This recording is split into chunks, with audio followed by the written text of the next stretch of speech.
Yoci, no. Halo. Halo. Assalamualaikum. Di sini kami dari kelompok 6. akan membuat video tentang Sifat koligatif larutan. Yuk simak video dari kita. Yuk, cekidak. Assalamualaikum warahmatullahi wabarakatuh. Kami dari kelompok 6 izin untuk membuat video tentang sifat koligatif larutan, di mana anggota kelompok terdiri dari Al-Fuzum Rodah, Nurmala Qairunisa, dan Sakralia Aurora Dira Ramadana. Di mana video ini dibuat berdasarkan hasil dari praktikum yang kami lakukan, di mana tujuan dari praktikum yang kami lakukan secara garis besar yaitu menganalisis hubungan antara jenis zat larut terhadap kenaikan titik didih larutan melalui percobaan. Di mana sifat koligatif larutan adalah sifat larutan yang tidak tergantung pada jenis zat pelarut, tetapi hanya pada konsentrasi partikel pelarutnya. Yang termasuk dari sifat koligatif larutan yaitu penurunan titik beku, penurunan tekanan uap, kenaikan titik didih, tekanan osmotik. Tapi pada percobaan kali ini kita akan melakukan percobaan pada kenaikan titik didih. Sebelum melakukan percobaan, kita akan menyiapkan alat dan bahan, di mana alatnya yaitu lampu spiritus, korek api, kaki 3, kasa asbes, 4 buah beker gelas 500 ml, gelas arloji, neraca analitik, batang pengaduk, termometer 150 derajat Celcius, gelas ukur 100 ml. Dan bahannya yaitu larutan gula atau C12H12O11, selanjutnya yaitu larutan natrium klorida atau NaCl, dan yang terakhir adalah aqueous. Di mana pada percobaan kali ini dibagi menjadi 3, yaitu yang pertama pengukuran titik didih pada air, yang selanjutnya yaitu pengukuran titik didih pada gula, dan yang terakhir adalah pengukuran titik didih pada larutan NaCl. Praktikum pertama yaitu pengukuran titik didih pada air, di mana prosedurnya yaitu yang pertama diukur dulu aqueous sebanyak 200 ml. Kemudian aqueous dimasukkan ke dalam beker gelas 500 ml dan kemudian diletakkan pada kaki 3. Setelah itu dipanaskan hingga mendidih. Diukur titik didihnya.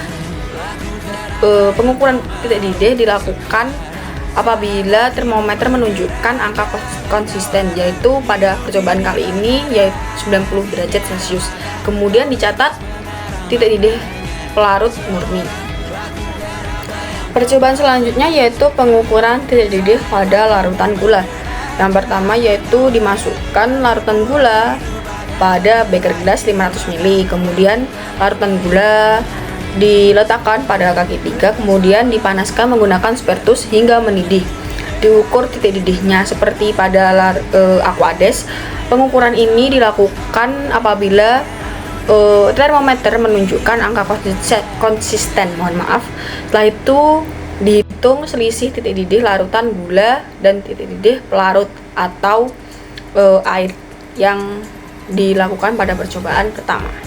Yang terakhir yaitu pengukuran titik didih larutan NaCl, di mana prosedurnya yaitu seperti prosedur pada praktikum kedua, di mana larutan NaCl dimasukkan ke dalam beker gelas 500 ml, kemudian dipanaskan hingga mendidih dan diukur titik didihnya.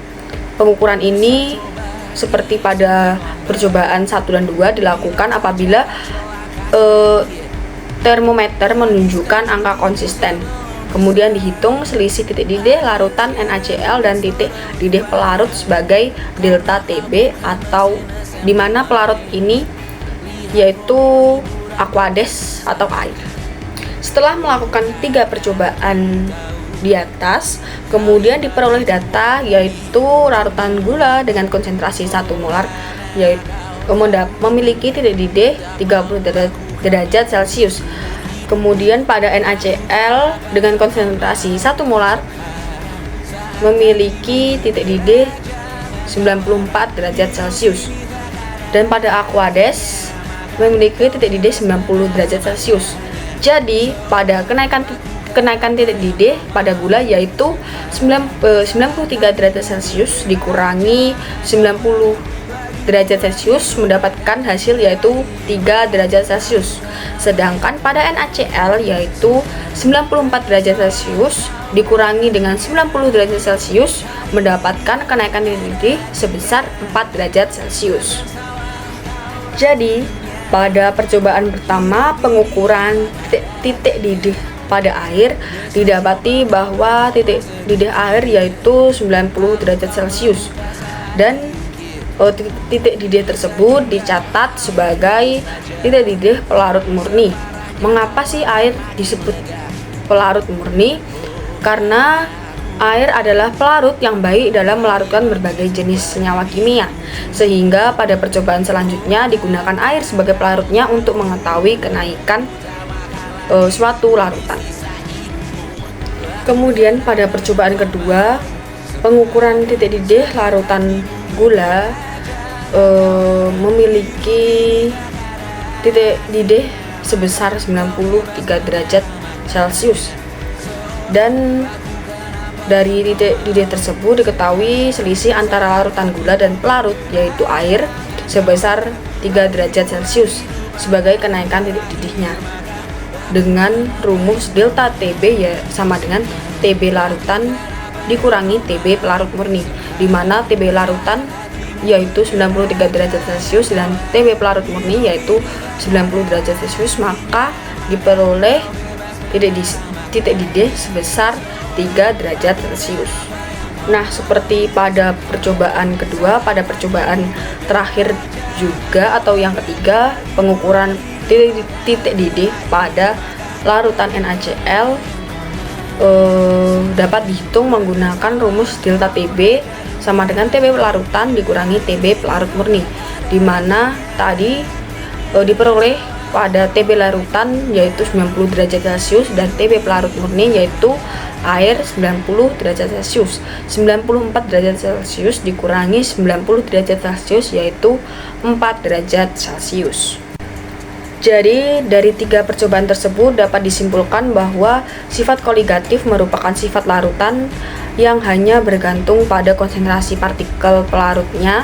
Salah satu macam sifat koligatif adalah kenaikan titik didih larutan. Pada percobaan yang telah dilakukan, air sebagai pelarut murni didapati titik didihnya yaitu 90 derajat Celcius. Pada larutan gula didapati bahwa titik didihnya yaitu 93 derajat Celcius dan kenaikan titik didihnya yaitu 3 derajat Celcius, sedangkan titik didih dan kenaikan titik didih larutan NaCl adalah 94 derajat Celcius dan 4 derajat Celcius. Jadi, larutan NaCl memiliki titik didih lebih tinggi daripada larutan gula. Hal ini dipengaruhi oleh faktor I atau Van Hoff, di mana faktor Van Hoff yang dimiliki larutan NaCl adalah 2 dan pada larutan gula hanya memiliki 1 saja. Oleh karena itu, sifat koligatif atau efek koligatif larutan NaCl 2 kali lebih besar daripada larutan gula dengan konsentrasi yang sama. Yeay, sekian video dari kelompok kami sifat koligatif larutan. Bye-bye. Dadah.